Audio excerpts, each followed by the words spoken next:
আসসালামু আলাইকুম। সৌরবান brothers still হাউসের পক্ষ থেকে সবাইকে স্বাগতম জানিয়ে শুরু করছি আজকে আমাদের নতুন আরেকটা ভিডিও।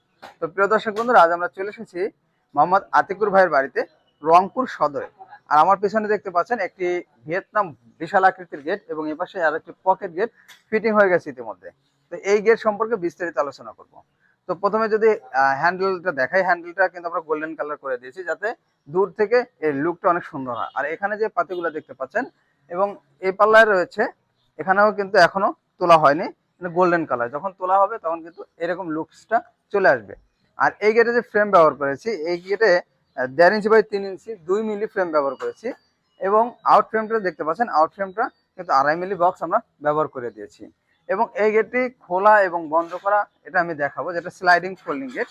যদি আপনারা ধাক্কা দেন ইজিলি ভাবে কিন্তু খুলে যাচ্ছে, দুটি আঙ্গুল দিয়ে ধাক্কা দিলে কিন্তু খুলে যাবে। এবার সিটকানি যদি খুলে, যে আপনাদের জায়গা যখন পার্কিং এর গাড়ি যখন প্রবেশ করাবেন তখন কিন্তু পাল্লা দুটি ডানে এবং বামে চাপিয়ে দিবেন।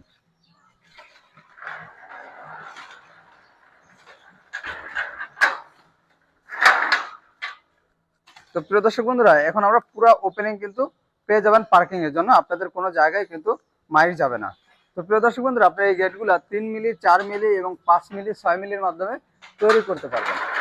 এই গেটটি ভাই আমাদের কাছ থেকে নিয়েছে 5 মিলি দিয়ে, আর প্রতি স্কোয়ার ফিট খরচ এসেছে মাত্র 1400 টাকা করে। 5 মিলি, আমি দামটা আবারও বলে দিচ্ছি, 5 মিলি দিয়ে প্রতি স্কোয়ার ফিট নিতে পারবেন মাত্র 1400 টাকা করে, যেখানে কালার এবং ফিটিং সম্পূর্ণ ফ্রি থাকবে সারা বাংলাদেশে এবং পরিবহন খরচ 50% দিতে হবে। তো প্রিয় দর্শক বন্ধুরা, আমরা কিন্তু আগে প্রত্যেকটি গেটে এনামেল রং করতাম, বর্তমানে আমরা প্রত্যেকটি গেটে কিন্তু ডোকো পেন্ট করে দেই এবং প্রত্যেকটি পাল্লায় কিন্তু 4টা করে কবজা, ভিয়েতনাম হ্যান্ডেল লক এবং 4টা করে সিটকানি আমরা দিয়ে দিই। তো প্রিয় দর্শক বন্ধুরা, আজকে আমাদের ভিডিওটি এ পর্যন্তই। আমাদের ভিডিওটি ভালো লাগলে অবশ্যই লাইক এবং কমেন্ট করে জানাবেন এবং আমাদের চ্যানেলটি অবশ্যই সাবস্ক্রাইব করে দিবেন। ধন্যবাদ সবাইকে। আসসালামু আলাইকুম।